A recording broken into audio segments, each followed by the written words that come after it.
René, bij Wist. Ik ben bij het wetter. Ik ken Jewij Dijk trouwens, ik nog Sjen. Maar belangrijker is dat ik Zaken van der Meer Sjen ken. Want Zaken van der Meer is listloeker voor de FNP. Een van de partijen die het mij docht onder wetterskipsverkiezings van komende waasje. Van der Meer, wat is jouw achtergrond? Mijn achtergrond, ik ben ondernemer in Koortstellen. Het zal haast net doorkennen, maar in een hengelsport en diervoeder. Dus ik ga heel wat met wetter. En daarna ben ik nog raadslid van de FNP in Gaspelen.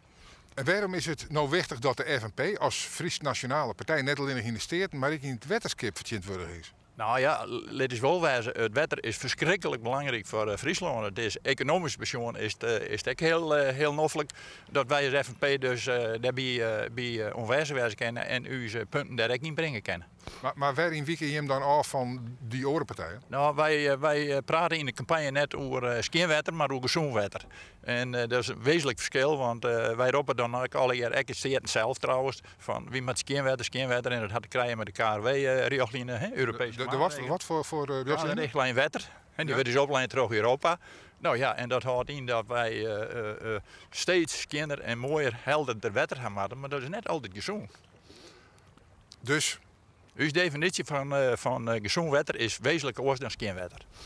Want wat maakt het zo'n wetter oors? Nou, zo'n wetter dat houdt in dus dat er alles leven kan en wat er nu ook in het wetter leeft. En als je dus extra helder wetter krijgt van de onderboy en tasje kennen, ja, op een gegeven moment dan denk ik dat er helemaal geen leven meer mogelijk is in het wetter. En er moet wel even niet zitten, want dat wil je er zo nou aan uitangelen. Ja, uiteraard. Mooi herkennen. Ja. Wat zijn de wichtigste taken, denk je, die de komende tijd op het wetterskip aankomen? Nou, de veenjagerijdvisie.